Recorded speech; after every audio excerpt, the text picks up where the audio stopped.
پہلی بات تو یہ کہ سلطان کائنات اپنی رعایا کو جب چاہے اور جو چاہے حکم بھیجے، اس میں کسی مخلوق کو کیا اعتراض ہو سکتا ہے؟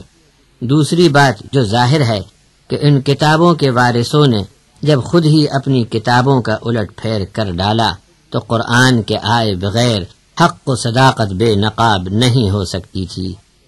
اس قرآن میں کوئی تبدیلی ممکن نہیں، اس لیے قیامت تک کسی نبی اور کتاب کا بھی موقع نہیں رہا، اور آخری ہدایت نامہ اور کامل رہنما اہل عالم کو آج حاصل ہے۔ پھر قضیہ ختم ہوا۔ قرآن کے کلام الہی ہونے میں کیا شک ہے؟ قرآن کے کلام الہی ہونے کے ایسے دلائل ہیں جن کو عام ذہن بھی قبول کرتا ہے۔ مثال کے طور پر قرآن مخالفین کی خوبیوں کا بھی تذکرہ کرتا ہے۔ دیکھیے سورہ آل عمران کی آیت 113، لیسوا سواء من اہل الکتاب امۃ قائمۃ یتلون آیات اللہ آناء اللیل وہم یسجدون۔ اس آیت کے ذیل میں حضرت مولانا عبدالکریم پارک صاحب تحریر فرماتے ہیں، قرآن کے کلام الہی ہونے کی یہ ایک اور دلیل ہے کہ اپنے مخالف کے سب عیب ہی نہیں گنائے بلکہ دشمن کی خوبیوں کا بھی ذکر کیا ہے۔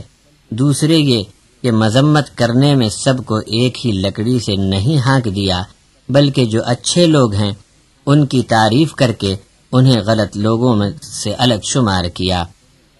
آدمی کے کلام میں ایسا انصاف بہت مشکل ہے کہ اختلاف میں ہر ایک کے مرتبے کا خیال رکھے۔ یہ بھی معلوم ہوا کہ رات کو تلاوت کرنا اور سجدے کرنا بندے کے لیے اللہ سے نزدیکی اور قرب کا نشان ہے۔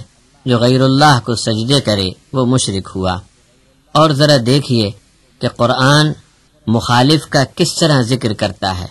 سورۃ النساء کی آیت 82 اور 166 کی تفسیر میں حضرت مولانا فرماتے ہیں، مخلوق کی بات اپنے حال کے مطابق ہوتی ہے، غصے میں مہربانی کی طرف دھیان نہیں، اور اگر کسی پر خوش ہوئے تو اس کی غلطی کو ٹال گئے، کسی نے کوتاہی کی تو احسان کرنا بند کر دیا۔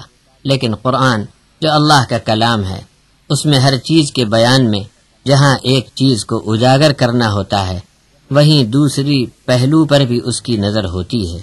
اوپر کی آیات میں منافق لوگوں کا بیان تھا، مگر سب کو ایک ساتھ نہیں کہا بلکہ فرمایا کہ ان میں سے بعض ایسے ہیں اور ان میں سے کچھ لوگ ایسے ہیں اور ان میں سے کچھ لوگ ایسے غلط کام کرتے ہیں۔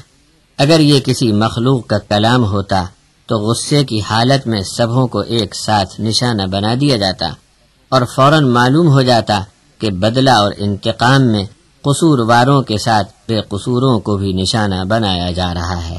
چنانچہ معلوم ہوا کہ یہ اللہ تبارک و تعالی کا کلام ہے، اسی لیے اس میں کوئی تفاوت نہیں ہے۔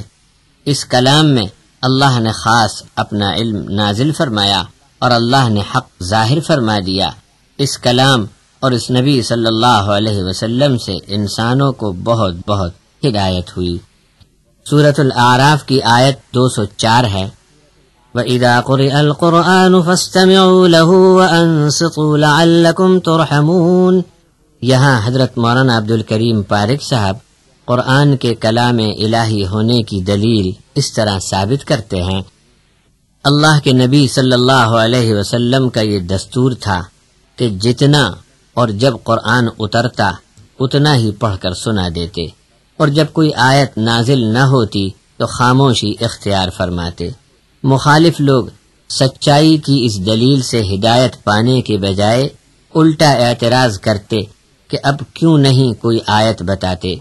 جاننا چاہیے کہ قرآن مجید رسول اللہ صلی اللہ علیہ وسلم پر تھوڑا تھوڑا اتارا گیا، کبھی ایک آیت، کبھی چند آیتیں، کبھی کوئی چھوٹی یا بڑی صورت ایک ہی بار میں بھیج دی جاتی، اور کبھی کبھی وحی کا سلسلہ بہت دنوں تک بند بھی رہتا، جیسا کہ سورہ مریم آیت نمبر 64 میں آیا ہے کہ حضرت جبرائیل بہت دنوں تک وحی لے کر نہیں آئے۔ اس آیت سے یہ حکم معلوم ہوا کہ جب کوئی قرآن پڑھے تو بہت دھیان لگا کر اور ادب سے خاموش ہو کر سننا چاہیے، اس طرح آدمی اللہ کی رحمت کا مستحق ہونے میں کامیاب ہوگا۔